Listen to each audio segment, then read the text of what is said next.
सुप्रभात मंडळी.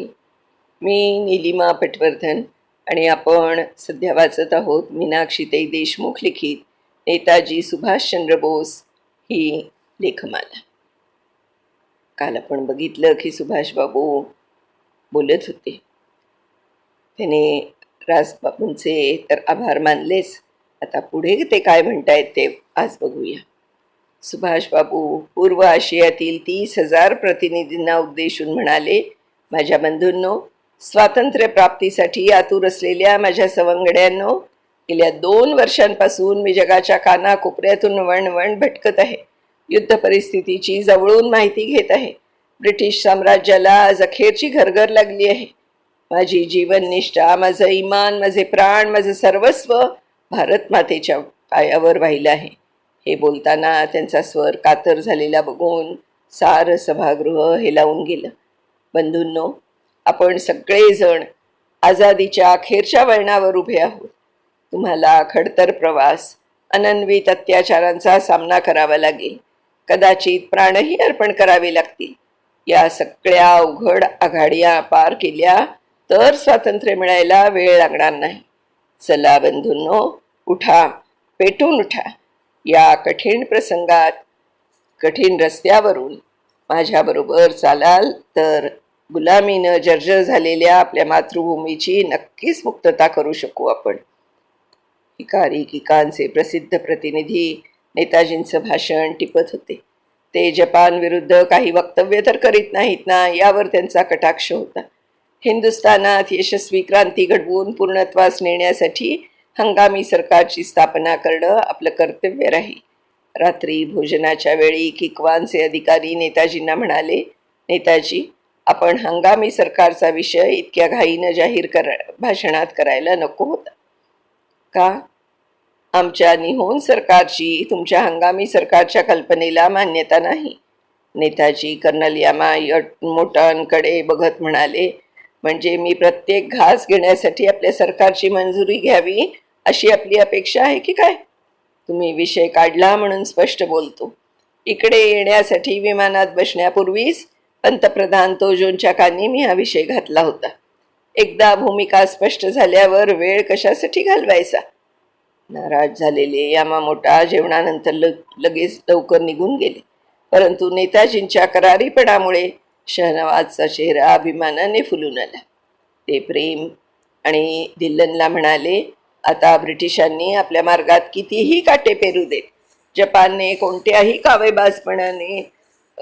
कावेबाजपणा करू दे, आझादीच्या ध्येयाकडे घेऊन जाणारा महानायक आपल्याला अखेर मिळाला. चला, त्यांच्या हाकेसाठी जान कुर्बान करू. सिंगापूरच्या पनांग मैदानावर आज नेताजींना मानवंदना दिली जाणार होती. त्यासाठी तिकडे जाण्याच्या गडबडीत असतानाच फोन आला. तिकडून जपानी कमांडमधून स्टाफ ऑफिस इनिडा म्हणाले, आमचे पंतप्रधान जनरल तोजो आज किंवा उद्या सिंगापुरात येण्याची शक्यता आहे. ऐकून नेताजींना आश्चर्य वाटले. पंतप्रधान तोजोंची भेट होऊन जेमतेम 10-12 दिवस झाले होते. त्यांच्या येण्याचा हेतू काय असेल? त्यांना सध्या तरी विचार करायला वेळ नव्हता. त्यांना त्वरित पनांग मैदानाकडे निघायचं होतं. नेताजींची मोटार सिंगापूरच्या रस्त्यावरून निघाली. गणवेशात नेताजी मागल्या सीटवर बसले होते. त्यांच्यासोबत 2 ADC रासबिहारी कर्नल भोसले होते. समोर 10-12 मोटरसायकल स्वारांचा ताफा, मागून काही लष्करी मोटारी होत्या. पनांग मैदानात स्वातंत्र्य संघाच्या कार्यकर्त्यांनी व्यासपीठ उभारलं होतं.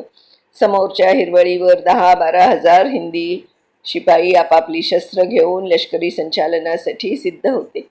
व्यासपीठावर भारत मातेची भव्य मूर्ती, गांधीजींचं तैलचित्र आणि तिरंगी झेंड्यांनी फुललेलं व्यासपीठ नेताजींची उत्सुकतेनं वाट बघत होतं. लष्करी वेशातले नेताजी आपल्या सहकाऱ्यांबरोबर मोटारीतून उतरले.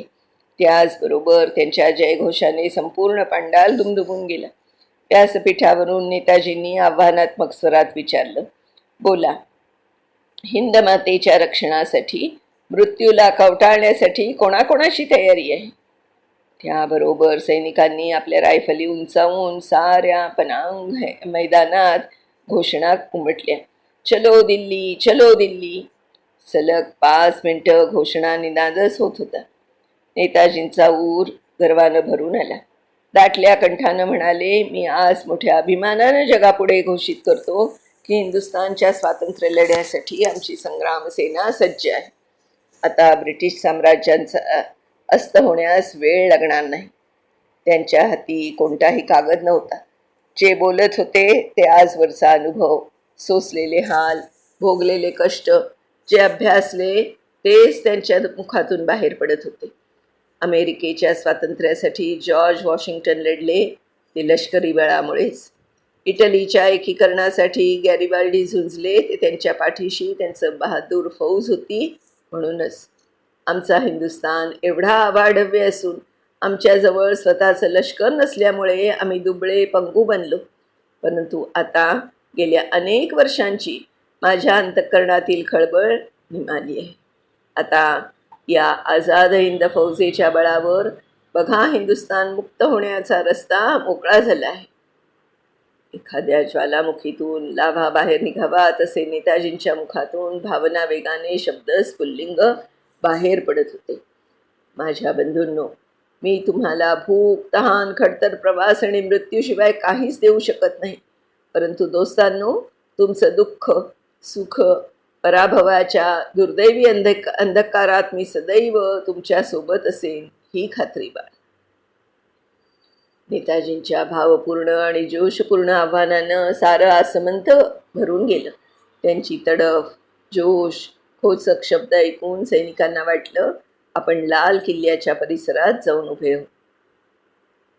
नेताजींचं वीररसयुक्त भाषण संपल्यावर सैनिकांची एक एक तुकडी लष्करी बँडच्या तालावर नेताजींना मानवंदना देत होती. प्रथम रणगाडे, चिलखती गाड्या, तोफा घेऊन पथके पुढे पुढे सरकत होती. संचालन संपल्यावर आझाद हिंद फौजेचे अधिकारी त्या प्रत्येकाची नेताजी आस्तेवाईकपणे चौकशी करत होते. तेव्हाच त्यांनी आपल्या सहकाऱ्यांना सांगितलं की येत्या 1-2 दिवसात जपानचे प्रधानमंत्री तोजो इथे येणार आहे. त्यांच्यासमोर पुन्हा एकदा विराट संचालन होईल. त्यासाठी आपली पथकं तयार ठेवा. त्यांच्यापुढे आजच्यापेक्षाही जोशपूर्ण संचालन व्हायला हवं. त्यांनाही कळू देत की हिंदी शिपाई विमान विध्वंसक तोफा निर्माण करू शकतात. बिदादरी कॅम्पमध्ये दुपारच्या जेवणाची तयारी चालू होती. मुतपाकखान्यात वेगवेगळ्या धर्माचं अन्न शिजत होतं. सकाळच्या कवायतीनंतर थकून भागून आलेले सैनिक आपापल्या ताटल्या, वाट्या घेऊन आपापल्या लंगूरमध्ये उभे होते. तेवढ्यात नेताजींसह कर्नल जमन कियानी आणि कर्नल भोसले मुतपाकखान्यात येऊन पोचले. त्यांनी मुतपाकखान्याच्या मुख्याला बोलावलं. त्यांच्याकडे स्वयंपाकासाठी वापरलेले पदार्थ ताजे आहेत की नाही याची चौकशी केली. त्याबाबत योग्य सूचना दिल्या. नेताजींच्या उपस्थितीतच वेगवेगळ्या धर्माच्या पंक्ती बसल्या. ते सैनिक जेवण सुरू करण्यापेक्षा नेताजी काय बोलतात याकडे अधिक लक्ष देत होते.